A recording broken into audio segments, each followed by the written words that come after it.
Hello, this is Alex from phpAcademy.org, back with another video for the new Boston. So you'll notice that if you've already watched my introduction to XML video, you'll notice that I've retained the structure of my example and I've put it into a file called example.xml. So I've put it into an XML file, and what we're going to be doing in this tutorial is just reading in different elements of this data. So you can see that we've got our root tag here, which is important. This must exist in every XML file you create. We've got our producers as a root tag, and we've ended our root tag obviously at the bottom. And inside here we've got a tag here called producer, and we're ending it here, and we're doing the same 3 times. And inside we've got elements name and age for each producer. So what we can do is we can, inside PHP, once we've opened this XML file successfully, we can say grab the age of the first producer or the name of the first producer, and vice versa. We can, or so on and so forth, we can say name and age for the second producer or the third producer. And what we're going to be doing is inside our index.php file, we're going to be loading this file in and accessing it as if it were an array. We're loading this in as an array, if you like, or rather each element in this or each level to this we're going to be accessing using this symbol here. So we've got a hyphen and a greater than sign, and then each child, if you like. So we've got producer here, and so on and so forth into it, so you can have many parents and children, blah blah blah. We're going to access using array. So let's go ahead and open up our file. I'm going to create a new variable called XML, and I'm going to be using this function called simple XML load file. Now, simple XML is a new feature introduced in PHP 5 that allows us to open a XML file using this function and really easily access each element of our XML file. So you'll see how simple it is in just a moment. So here we are going to specify example.xml. So now we've successfully opened up our XML. Let's refresh our page and see what happens. So we've got nothing at the moment because we're not returning any values. So now let's start to think about returning some values. So we need to think about this carefully. We don't need to include this producer's root tag anywhere because this is just the root tag of our document. It's not important. But what we can do is access each producer now, because we've got these tags here and then elements inside. So let's go ahead and say XML. In fact, what we'll do is we'll say echo XML, and then we're using a hyphen and a greater than sign. Now we're going to say producer, because this is the name of our tag here, and you need to remember that within XML everything is case sensitive. So if this producer here had a P, and the same with this one here, or capital P rather, and the same with this one, we need to give it a capital P when we go to access it inside here. So let's just save that file there. Okay, so XML producer, now we've got square brackets because we're going to choose which producer we want to echo data for. So it's either producer 0, remember we're dealing with arrays, so we've got 0, 1 or 2. So just for an example, I'm going to leap straight to the second, which is going to be 0, 1. So let's put a 1 in there, and now we need to access the tag that we want to display. So I want to display the name and the age of this second producer. So now what we can do is say name, then we can concatenate on here, and we can say age. Oh, sorry, age. Okay, so that's it. That's all we need to do. Let's go back to our, well, let's recap of what we've done so far. We've opened up our XML file. We have echoed out our XML producer and the location 1, which is the second producer. Remember, we start 0 and 1, and then we're echoing out the name and the age, which are the 2 tags inside here. So let's come and refresh in here. Undefined constant age. Let's have a look at this. Oh yeah, that's because yeah, that's because we've put a space in there. Okay, that's absolutely fine. What we can now do is just say age there as well, I believe. Will work. No. Okay. So we'll have to redefine this here. So we'll have to say echo out the name, and then we can concatenate on. I think we can probably concatenate on XML producer 1 age. So let's give that a refresh and see what happens. Okay, yeah, so now we've got Billy and then 16. So let's just put a space in here so it looks a bit nicer. You could say is even. So we've read out the second producer from this file, and we've read the name and the age. So however many tags we add in here, we can produce them to the user.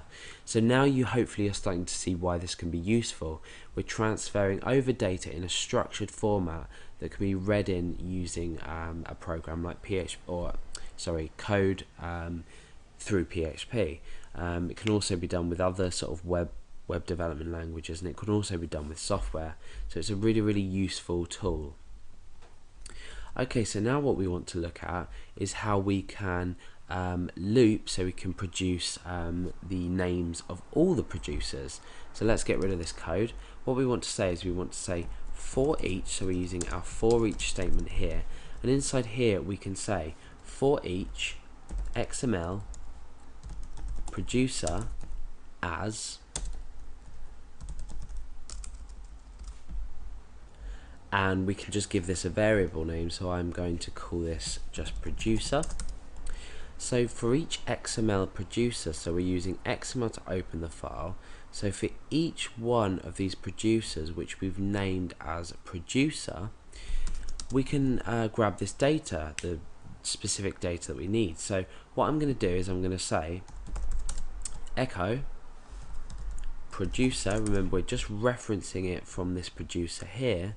For each producer as producer, we're echoing out the name first of all. Name, and then we're echoing out producer age. So we're saying, well, we can pop a space in there, is, and then on the end we can just put a line break.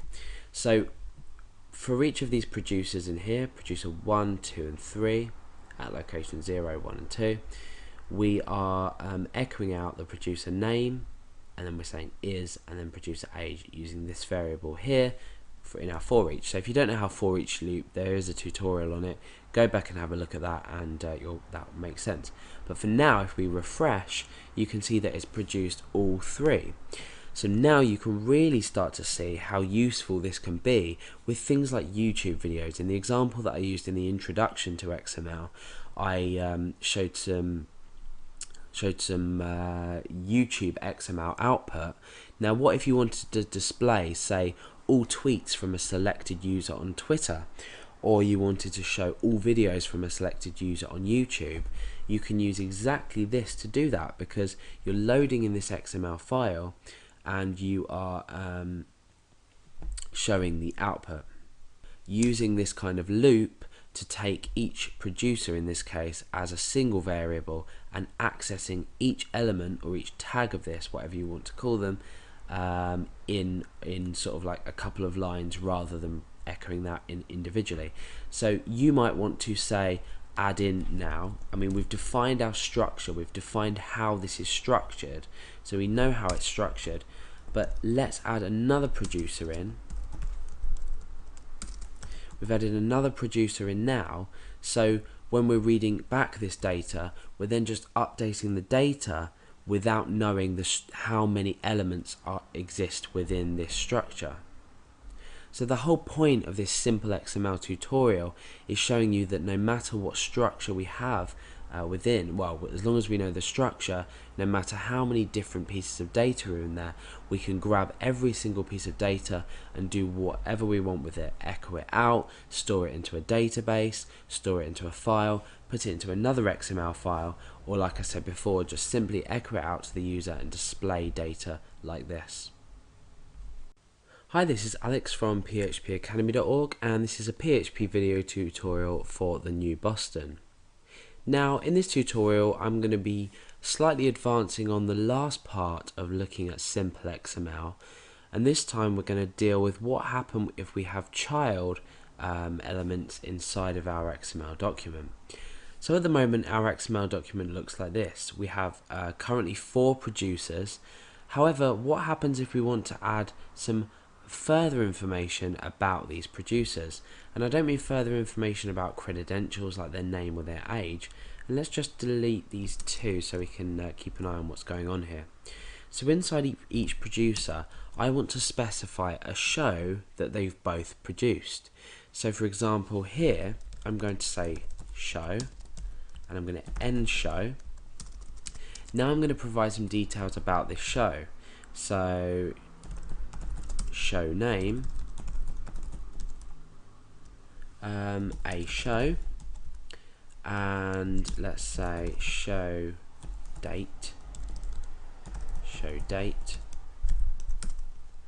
and then let's give a date. So let's say 12th December 2010, for example. Okay, so now let's copy and paste this and put in another show. So show name, another show, and let's change this to the 4th of July 2009. Okay, so now Alex has produced 2 shows with these credentials in here. So we've got show name and show date, but we've also maintained specific information about our producer. So we're coming into sort of a database like structure where we've got the name and the age of our producer, then we've got 2 different shows that they've produced. So not only are we accessing each producer, but we're now accessing data about each show that they've produced. Let's just add one for Billy so we can use that as an example. So inside here we want, let's just line these up, show name, better show, and let's change the date to 2007, keep it at July, and we'll just change this to the 25th, for example. Okay, so now let's go back to our index.php page. So we've already established that we've got a for each language construct which is looping through each producer as a producer. Now what we can do is we can echo out these producers' names by using this structure. So we've established that we can do that. We can put a line break. So let's go back to our page and refresh, and you can see that we've got Alex and then a line break and Billy. So we've produced the names of our producers. Now what we can even do is incorporate the age. So let's create some brackets here, and then inside the brackets I want to put their age. So producer age. Okay, so what this is doing is it's giving us the producer name, the name tag inside each producer. So we've got Alex and age, and then we've got Alex and then 21 and Billy and 16. So that should gather the data from each one, and then we can do a line break afterwards. So let's refresh and see if that's worked. Okay, yeah, so we've now got the age in brackets. Let's put just a space in there to make sure that's neat.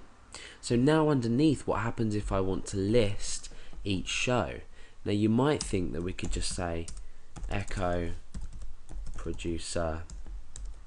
Let's go back to our XML document, see what we've got. Then we could say show, and then we could say show name. Well, absolutely, let's refresh and you can see a show under Alex. However, what this has done is it's, let's put a line break so we can see what we're doing properly. However, we're only showing one show for Alex and one show for Billy. Now Billy does have one show, that's correct. However, Alex has two shows. We've got a show, let's go back, we've got a show and another show, and Billy has just got his one show, better show.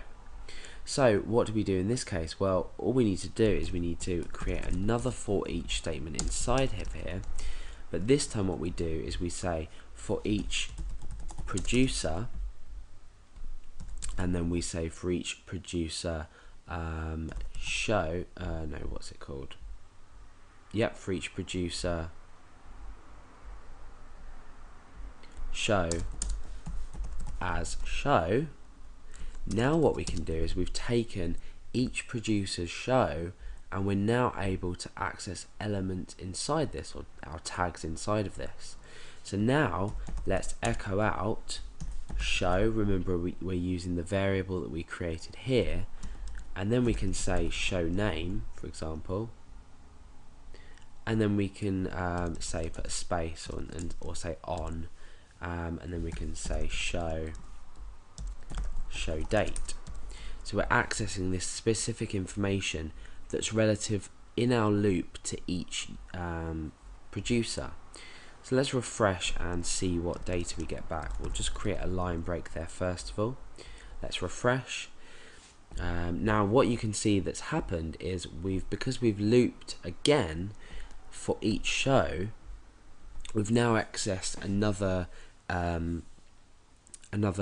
tier, or another how can I explain, another dimension of our XML structure. So now what we've done is we've been able to return specific data on every show that this specific producer has produced, and therefore Billy only has one, because that's he's only produced one show. So now with this example, you can do another for each loop if you wanted, and then another one inside that to access each element of this depending on the structure. So remember, with XML, the structure is always going to stay the same, but the data is going to vary. So for example, if we were to copy and paste this show here, and then change this to another show 2, for example, on the 5th of July, you can now see that our page will update and put more data in it. So the structures remain the same, and as long as we adhere to the structure and exactly the same tag names, then our data is going to be updated, even if we're using multi-level data. Hi, this is Alex from phpAcademy.org, and this is a video tutorial for the New Boston. Now we're going to be continuing with XML, and I'm going to finish this short XML series with looking at an example from the YouTube Data API. Now I've got the YouTube Data API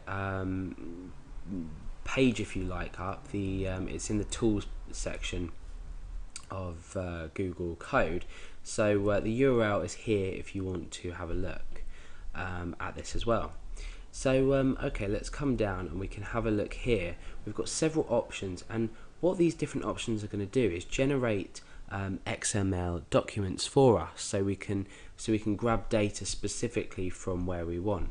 Some is going to enable or use authentication, but we're not going to be focusing on that. We're going to be focusing on just simple features of this. So here in the another tab, I have a specific feed for a specific video on YouTube, and this is denoted here by the videos / and then the video name itself. So to replicate this for yourself and test it for yourself, just simply take the name of the video. So we'll have on YouTube, we have watch and then equals and a value here. So I'm sure you know what I mean. It's just the unique code that identifies each video. So if you take this and pop it into this URL, you'll be presented with this data regarding the video. So if you look carefully, you can see things like, let's go and have a look here. Let's pick something out that we might find useful.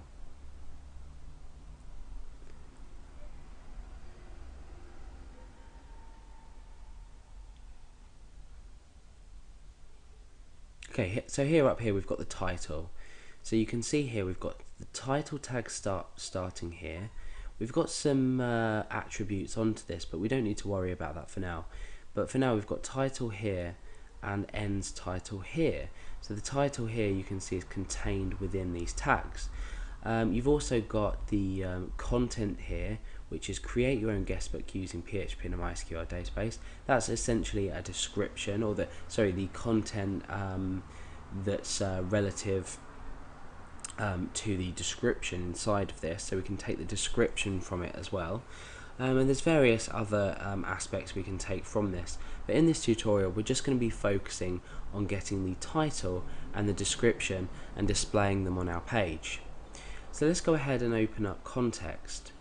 Okay, so the first thing we need to do is we need to set a variable which is going to hold the data about this.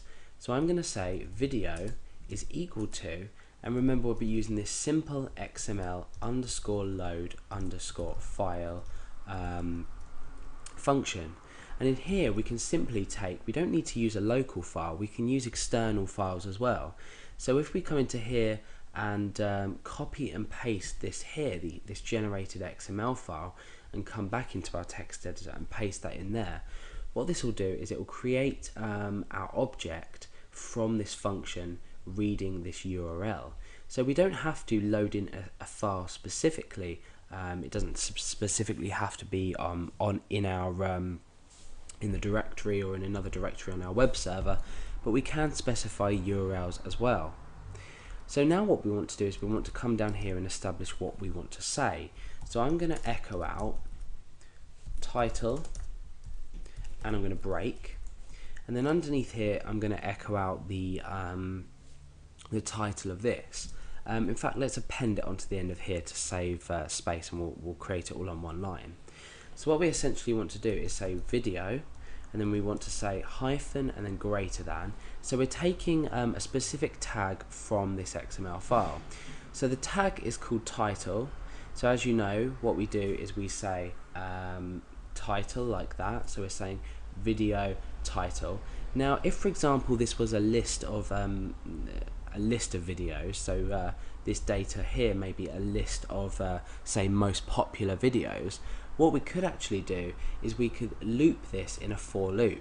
So for example, if we had more than one title tag on a page, we could create a for loop, as we've seen in the previous tutorials from our own XML files, and we could actually read in several titles. Then what we could do is read in, say, several descriptions, and then we could link the user to these most popular videos. So it's very powerful because we're maintaining a data structure. These popular videos will update themselves, and as we've seen before, as new tags are added and old tags are removed, our script is going to keep up to date with these because it's using exactly the same structure. So that's something to bear in mind if you're going to play around with the page that I've already shown you here, and you're going to say most viewed videos, or most recent videos, for example, or top rated, most discussed. You've got loads of different options, but for now we're just focusing on one video as an example. So we've echoed out the video title. Let's see if that's worked. First of all, we're going to put this in bold. I'm going to append a break onto there so we can view the description as well. Let's go back to our page and refresh. Okay, so you can see that we've got title, we've broken down, and we've actually displayed the title from this XML document. So you can already see how powerful this can be in taking specific elements about videos. Now, for example, let's say this video name changed on YouTube and it completely changed to something else. What's going to happen? Well, our XML is going to update itself, so therefore our code is going to equal the same value that's specific to YouTube.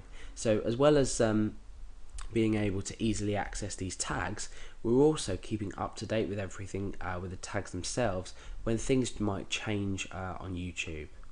So now what we can do is we've broken down, and I'm going to echo out exactly the same thing. I'm going to say strong. This time I'm going to say description, and this is the last example I'm going to use, but I'll leave it up to you to go and play around with different values, things like that. Let's just move this colon to outside of here. So we do exactly the same thing, and we say video, and this time it's content. Okay, so now what we've done is we've grabbed the start content of the description. Let's go back to our page and refresh, and you can see that it's given us a description of the video.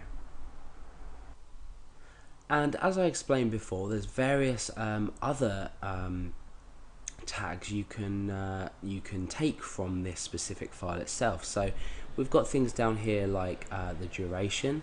We've got the thumbnail image, so that corresponds to the video itself. We've even got the rating for the video and the number of raters. So there's a vast amount of information that we can take just out of this single XML file. And that's the powerful thing about XML, is that lots of websites do use it in the API, so you can just grab data quickly and update. You may have come across websites, say for example in YouTube, that index different YouTube videos and display data about them, and in actual fact they allow the users to comment on them videos from their own website. But that's a whole different thing. That's the YouTube API itself.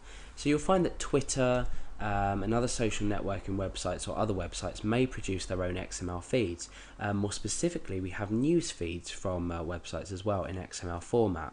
So XML is a really widely used standard that allows you to maintain a specific structure to your code, the code itself, and actually echo out things from it, and which will constantly update depending on the updates from the website. So that's taken a brief look at how to load in a file from YouTube for a specific video here, and grab the title and the video content from this XML file. Now let's say I wanted to select data, so let's just put some pseudocode here. Select data, or select the username from users. So this is our table here, where the ID is equal to 2. So this is what we call a query. This is in pseudocode at the moment. I haven't, well, almost, it's just English language, but what I've done here is I've constructed something called a query, and what a query does is it allows us to use specific syntax. This isn't specific syntax at the moment, to select information from different parts. So what we're doing here is we're selecting the username in this column here from users table, which is this whole table here, where the ID is equal to 2. So the ID is equal to 2, we want to select the username, and we're taking the username, which is Billy. So this query would return the value Billy. So you can see the advantages of storing inside a database. It might look complicated at this stage, but when you start to use it inside PHP, PHP makes it very easy for you to extract data, even insert data, and perform a variety of queries, etc. And that's done through MySQL. So you can also have other tables. So we could have table, let's say, uploads. We might have allow users to upload files. Now why is this going to be useful? Let's just add another column called ID, and then I'm going to say user ID, and I'm going to say location. So the ID will again be auto increment, but this time user ID, what we're doing here is we're referencing the user ID back to this initial ID, because that is the user's ID. So you can call these column names anything you like, but I recommend something of the similar structure. So user ID might be 1, and the location of the file that's been uploaded might be logo.png, for example. And now we can come on to say record 2, and this might be user ID 1 again, might have uploaded a file called php.jpg. Onto record 3, and we might have user 2 upload a file called art.jpg. So now what we can do is we can perform a query to say, let's say our user is logged in as Alex. What we would do is we would have the ID ready to select things relative to Alex. So the ID is 1. This is unique to the user Alex. So what we could do is we could say select location from uploads. Remember, this is the table name, where user ID is 1. Now what this query here would do is return the values wherever the user ID equals 1. So it would essentially return these two. Now we've selected location only, so what it would do is it would only bring back this data. So what we can do is, to speed things up, we can select a specific column name, so we can save time in our program, our load time, and we can save resources. So this is essentially databases. The reason we use databases is it's a quick and easy way to add information somewhere that can be easily retrieved. We don't have to deal with text files, we don't have to deal with comma delimited files or space delimited files or tab delimited files, which would look something like Alex Garrett phpacademy.org. We could have maybe one there. We might have two, Billy Garrett, and nothing. So to do this, we would need to open the file.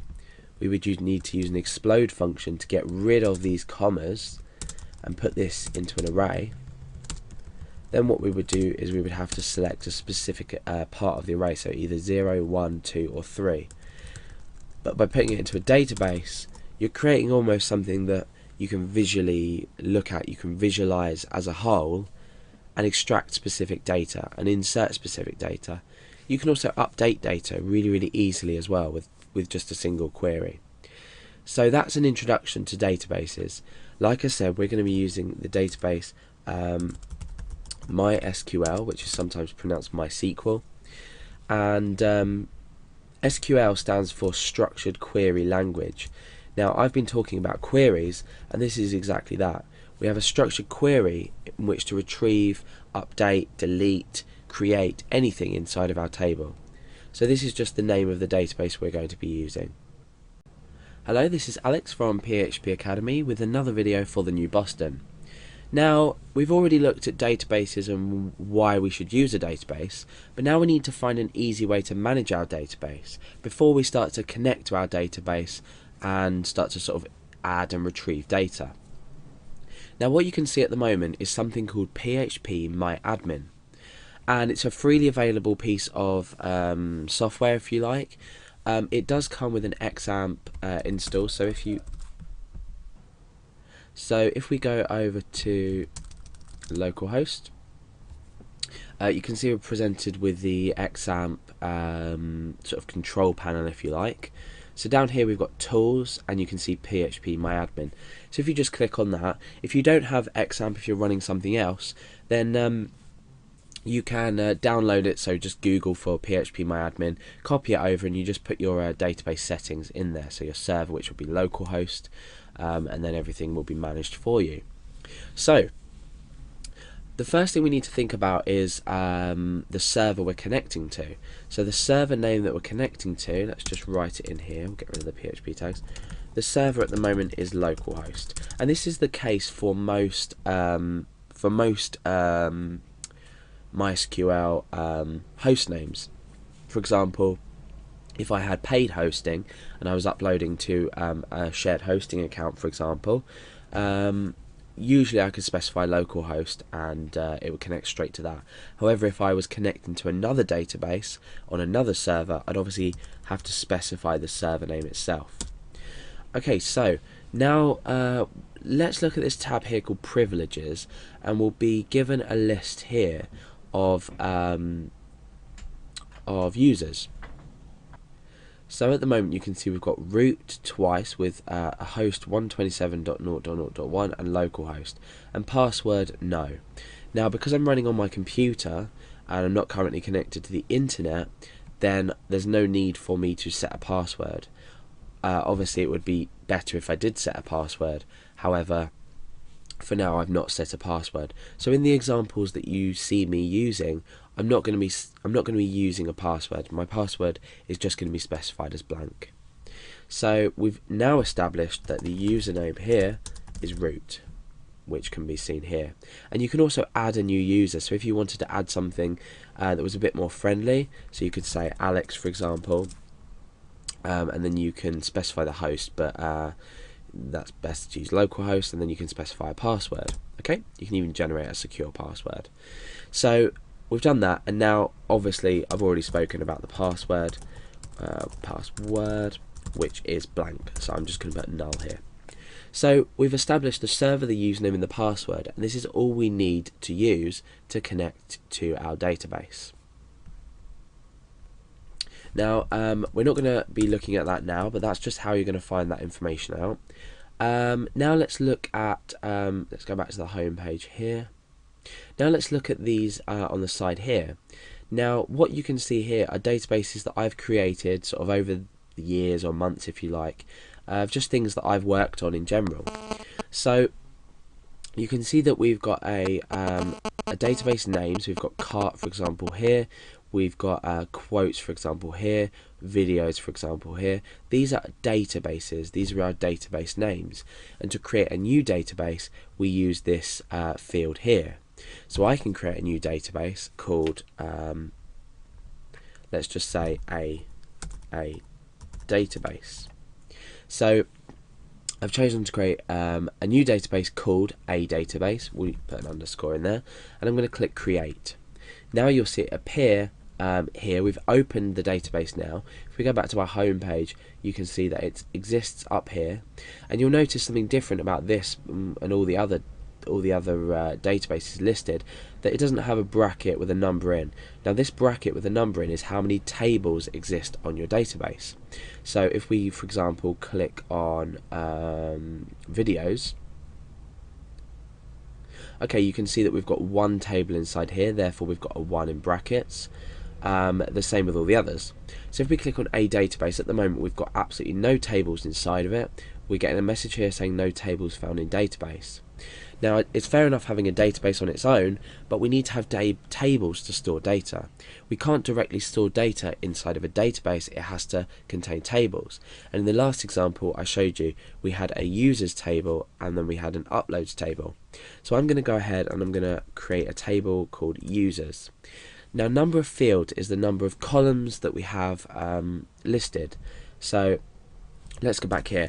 Remember before we had username, password, first name, etc. So what we need to do is we need to, before we create a table, think about how many columns or fields, if you like, that we might need. So for example, if I was creating a user login database, the minimum we need really is an ID, because we need to assign a unique ID to each user, a username field, a password field. That's all we really need to create a user login system. So I'm going to come back to my database and I'm going to choose number of field 3. Now I can click go, and what this is going to do, it's going to transfer me to this area here where I can create a create each field. Now it looks like a lot of information, but you don't have to specify all these boxes. You don't have to choose a drop down for all these boxes, but there are some important parts that you will need to specify. So for the field, this is the field name. So the first one I'm going to choose is ID. The next one I'm going to choose is username, and the last one is password. So now I've specified my field names. Now what I need to do is specify the type of data that I want to store. Now storing a different type of data is almost like storing a variable with a different type of data, and you can see that we've got a really extensive list of data inside here. Now through the tutorials that I'm going to be taking you through, we're not going to be focusing on lots of different types of data, but they're for you to play around with and match them to your suitability when you go on and develop further applications. Now the ID, remember, is a number that auto increments to give each row a unique value, and you'll see how that works in a moment if you don't quite understand it yet. So what I'm going to do is I'm going to choose this as a type int because it's an integer. You can also have things like tiny int, small int, medium int, big int, so they're all different types of numeric data values, decimal, float, double as well. So I'm going to choose int for this. You can even choose something like small int or medium int. However, if you expect say 100 users on your website, this is fine. However, if you're going to be taking into the millions, then you're going to need to stick with int. Okay, so length values we don't need to worry about. Default we don't need to worry about in this case because ID is going to be incrementing. The two we need to focus on in this case are the index. Now remember I said that primary keys is the field or the column that's the unique column. So we have specified unique column. This is the unique number column.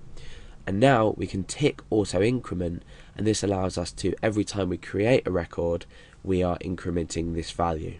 So it'll start at 0 by default, and then when you create a record you'll have value 1, then 2, then 3. So you'll never have, this will never equal 0.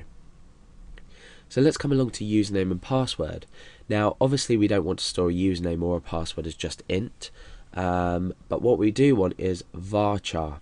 Now varchar stands for variable character. So what we can do here is we must specify a length and a value, whereas in here, let's just get rid of that, whereas in here we didn't. So a username would typically be, say, no more than 30 characters, so we can specify this as 30. Password exactly the same, it might be less than 30 characters, but this is something you're going to have to specify in your program. Let's say you were to create a user login system, you'd have to say, give a max length to your text field and check inside PHP if the password specified or the username specified weren't bigger than 30. Because anything bigger than 30 attempting to be written into this table is going to be cut off. If we were to create a password that was 32 characters, it would end up getting rid of the last 2 characters and would just end up with 30. So there's nothing else we need to set for the username and password in this case. We can set default values, but because we already always want these to be specified, there's no need. Default just means you can specify a default value if no data is specified to be written.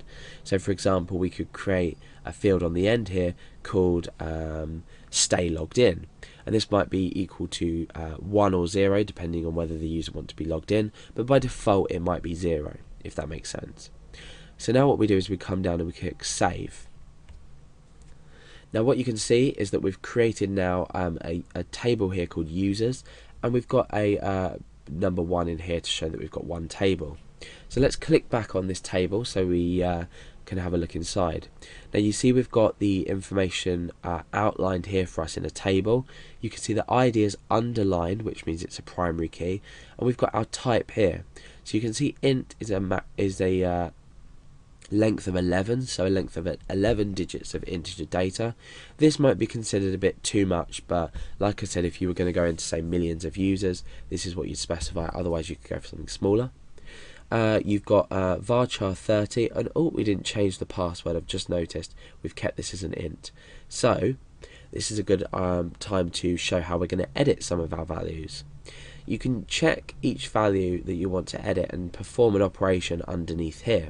So for example, at the moment I just want to edit password, and I'm going to click on this change thing here. It's a little pencil. So now it's given me just this password on its own, where I can change the type of it to varchar, and I can come down and I can click save. Okay, so that's saved now. That you can see it's updated that. We've got everything in here. You can also individually edit each one. So you can see that we've got extra here, we've got auto increment. Now how do we go about inserting some data into this table? Because at the moment we've got the table, but we've got no data. Now this would usually be done for PHP. If you were, say, registering users, you'd be inserting this data from PHP. Once the form has been checked, for example, you'd insert the username and password. However, we can do it manually from phpMyAdmin if we wish to do so.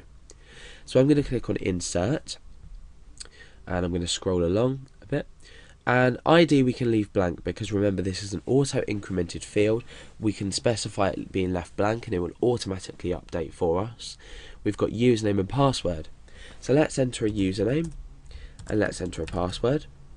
What we can also do is specify the amount of rows we want to insert, so we can say restart insertation with 40 rows, for example, but for now I'm just going to insert the data Alex and password, and I'm just going to click go. Okay, so you can see a few things that we are returned with here. The first thing we see is a confirmation. We've got a little tick here saying 1 row inserted, which we have inserted 1 row, and row ID 1. Okay, so that's our auto increment value. So here we have a query that's been constructed for us and shown back to us. And remember earlier I've talked about queries and how they can insert data.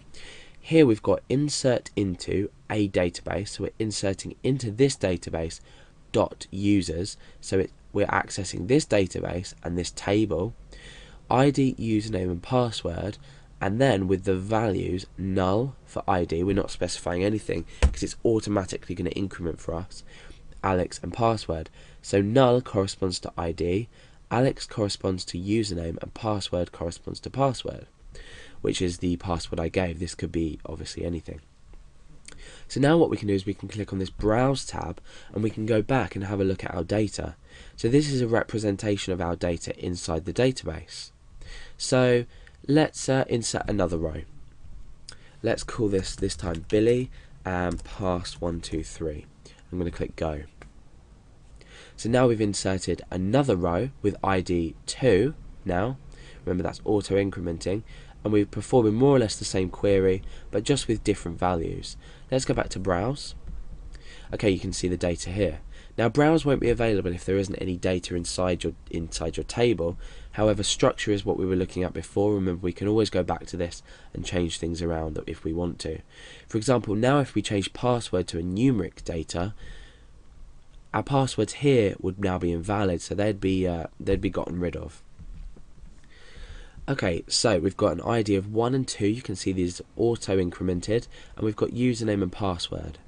Now what we're going to be doing is adding another row onto this. Now we've already specified data.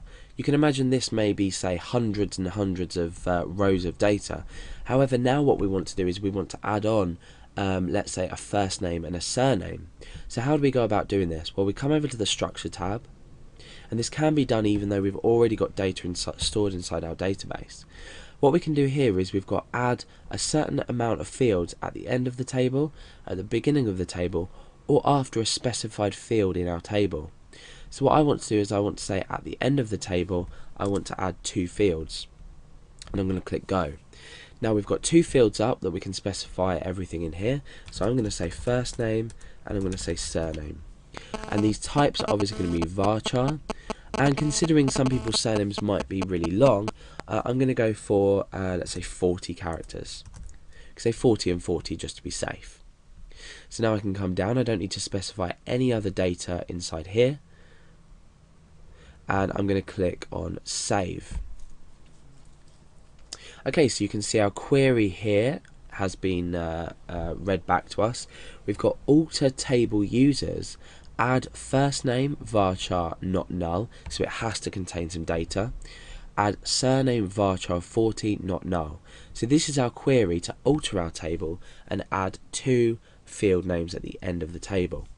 So now you can see that if we click on, well, sorry about that, we click on Browse. If we click on Structure, we can see that we've got our 2 added on here, all the relevant data. If we click on Browse, you can see that we've now added 2 field names on, but obviously there's no data specified. But what we can do now is we can click on Edit and we can change this.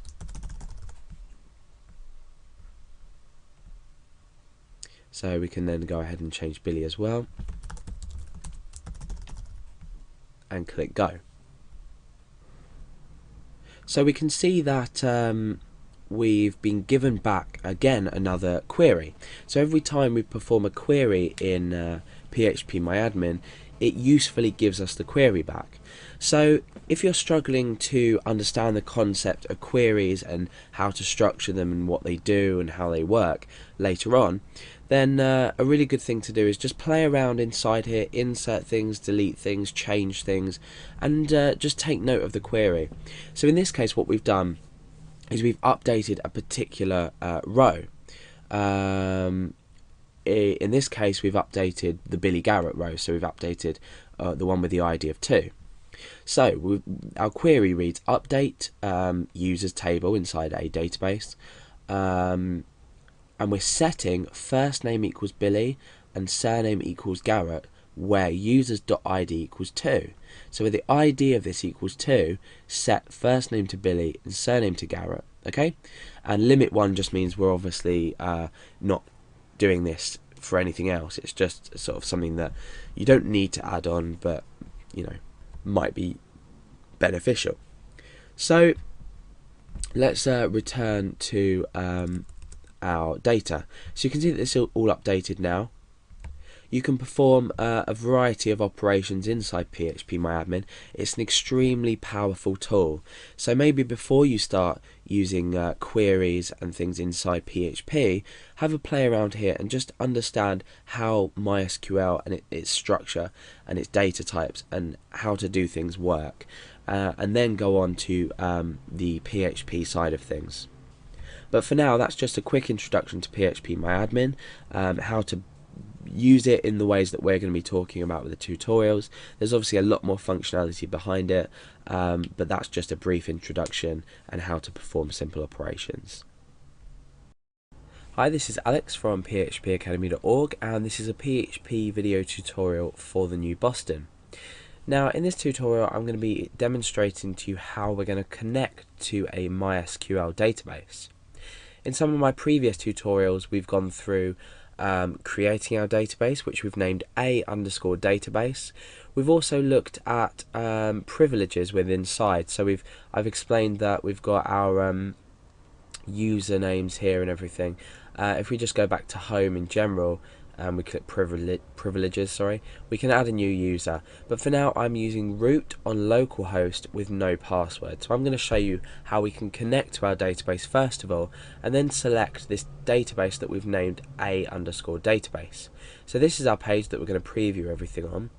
Now the first thing to do is to call the MySQL connect function, and this is written like this: MySQL_connect, and because it's a function, obviously we've got parentheses in there. Now this takes typically three arguments. We're looking at 1, 2, 3 here, so we'll set this up. The first argument is the host name, so this is going to be localhost. The second is the username, so we've already established this is Alex, and I don't actually have a password, so I'm going to leave this blank, but I'm still specifying it there. Okay, so how can we make this a bit better and a bit more easier to specify everything? I'm actually going to use variables, so I'm going to say MySQL host equals localhost, MySQL user equals Alex, and MySQL pass equals nothing. So I'm going to substitute these values in.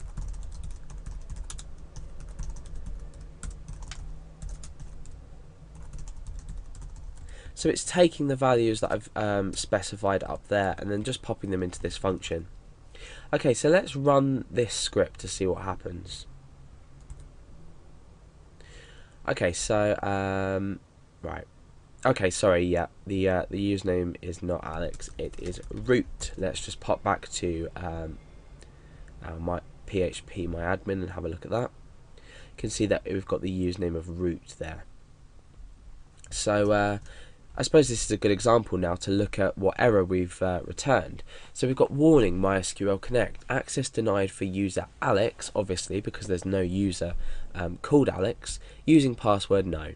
So let's refresh again. This time we've got nothing up, so we can assume that everything has connected properly. So what happens if we don't connect properly? Now let's just change this back to Alex again, so no user called Alex exists, and we refresh the page. We've got this error up here. Now let's say we were running a live website and this error was returned to the user. This isn't the kind of error that we want to show to a user if we've incorrectly specified a username or password inside of our code.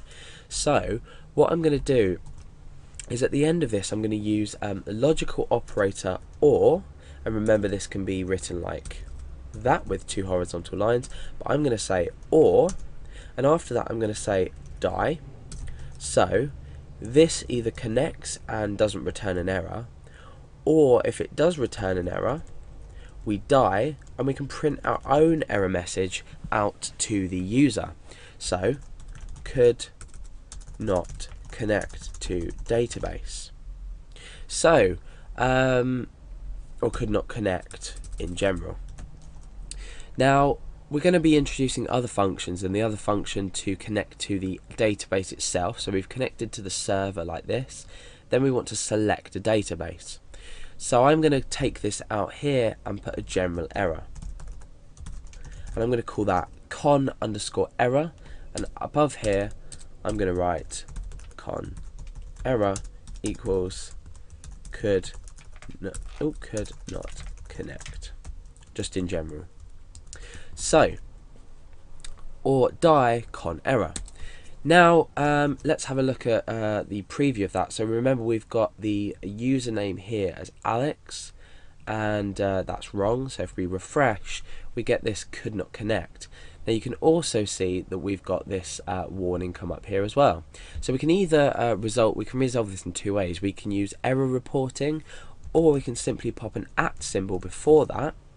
Then when we refresh, you can see it just shows could not connect. So the @ symbol will basically take away the default error reporting from PHP just on this line. So we've connected to our database successfully. Well, we haven't at the moment, but let's just type in root. Down here I'm going to say echo connected. Pull that up a bit more, and we can refresh. So now we're saying connected because we're not killing the page at this point because we've connected, so we are going to run this line. We're going to change this a bit later on so it's a bit more, it's structured a bit better. So the next thing we want to do is select our database. Now remember, the database is called a_database. So let's go back to our PHP, writing our code, and I'm going to say MySQL select DB. So we're using underscores to separate this, and then we just take one argument here, and we are taking a_database. So again, we can make this a bit better, and under here we can say MySQL DB equals a_database, and we can just substitute that variable in there. So now we're connected to our database, hopefully. Let's just change this to a database 1, which doesn't exist, and we can see what we're returning. Oh, SQL DB database 1. Okay, let's refresh. Okay, let's try and specify this in here. Just blah, for example. Come back, refresh. Okay, it's still working. I guess what we're going to do at this point is we're going to specify MySQL DB, and we can also say or die, and we can say con error, the error we specified before. This could be anything. It could just be you could just say or die without text. So let's try and refresh and see what happens. Okay, so could not connect. The reason for this is that we've specified the database as a_database 1 when this database doesn't exist in our collection of databases.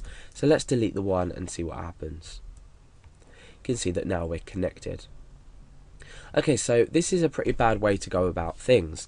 Now, eventually I'm going to include all this in a single file, and what we can do is we can use include within PHP to include this anywhere we want to use our database. So it's a lot better way to work everything out. And including it means that you don't have to keep specifying the code that we've written just here. So I'm going to get rid of this echo here. I'm going to put @ just there, and I'm going to get rid of the error message that we've supplied in here. Okay. In fact, I'm going to get rid of the whole line. So at the moment, if we just echo out OK down here, you can see that everything is working fine. It's going to echo out OK. We've selected everything correctly, and everything's working. But now what I'm going to do is I'm going to create an if statement, and I'm going to say if, and I'm going to copy this into without the semicolon. So let's delete them too. Copy that into an if statement. So if this returns true, then we want to do something. So we want to start up another if statement with a block here, and we want to include this in here. So I'll put this all in for now, and then I'll run through what we're doing. So what we're doing now is we're saying if MySQL connect is true, so if this has connected and there's no errors, remember we can put an @ sign in front of these so they don't give us an error if they don't. So if MySQL connect blah blah blah, then go inside, and if MySQL connect DB, then we can say OK, and we're returning OK again. So what happens if it doesn't connect? What I'm going to do is, instead of writing just MySQL connect and just MySQL select DB, I'm going to say if not. Then in here, in fact no, I'm not. Let's come back. The best way to do this would be to combine them into a single if statement. So I'm going to say if not MySQL connect and not MySQL select DB, echo, or we can in fact die, so that's probably a better idea, die. That's it, we can just say die. Okay, maybe give an error, so we can say con error. That should be okay. Yeah, okay. So MySQL connect, we're performing this here. We're saying if this hasn't worked, or we should be doing actually, so or this hasn't worked, kill the page and connection error. So let's refresh. Okay, everything's worked because we haven't killed with a connection error. Now we can say else echo connected. So we can refresh. We're going to remove this connected display message because we don't want to obviously we don't want to display this to the user every time we're connecting to our database. Now let's change something. So we'll change this back to Alex. And we'll refresh. We've got an error. We can obviously put our... Oh no, that'll be there. Put our @ symbols in there so we just get our could not connect error back. So now let's change this database to 1, but we'll change that back to root. We're still getting a could not connect error. So we're killing the page if we can't connect for either reason, and if we're not, then we're carrying on down to here. So we're killing the page if we get an error, because if you have a lot of if you've got a lot of need to access a database on your page, there's no point echoing your page if you can't connect to the database. So for example, if the database is down for any reason, this will also produce a connection error. So that's basically how to connect to your database and how to handle errors in the correct way if for any reason you can't connect to either your database or connect to your server or select your database.